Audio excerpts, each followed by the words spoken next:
Ftit sigħat kien hemm rispons qawwi u pożittiv għall-inizjattiva tal-Partit Nazzjonalista li jitkellem fisem il-Maltin u l-Awċin kollha li s'issa nsterqu madwar 50 miljun euro mill-Gvern Laburista fl-aħħar 8 snin ser mill-kontijiet tad-dawlu l-ilma.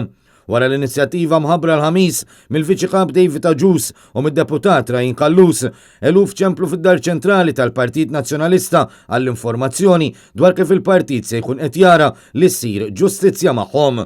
Fid-dawl tas-serq ta' miljuni li l-Gvern Laburista qed jagħmel minn bwiet il-Maltin u l-Awċin, il-Partit Nazzjonalista se jkun qed imexxi din il-kawża u jilqa' l-ilmenti ta' aktar nies.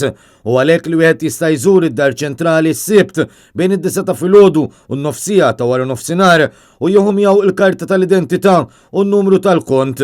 Dan jgħod kemm f'każi ta' kontijiet residenzjali kif ukoll dawk domestiċi u kummerċjali. Minnaħa l-oħra f'dan l-istadju, il-Partit Nazzjonalista se jara li l-informazzjoni kollha miġbura tinżamm b'konfidenzjalità assoluta b'rispett assolut lejn il-protezzjoni tad-dejta ta' dak li jkun. Minnaħa l-oħra fil-jiem li għaddew, il-kap tal-Partit Nazzjonalista Bernard Grech ħabbar li gvern ġdid immexxi minnu jagħti lura l-flus li nsterqu mill-kontijiet tad-dawlu l-ilma.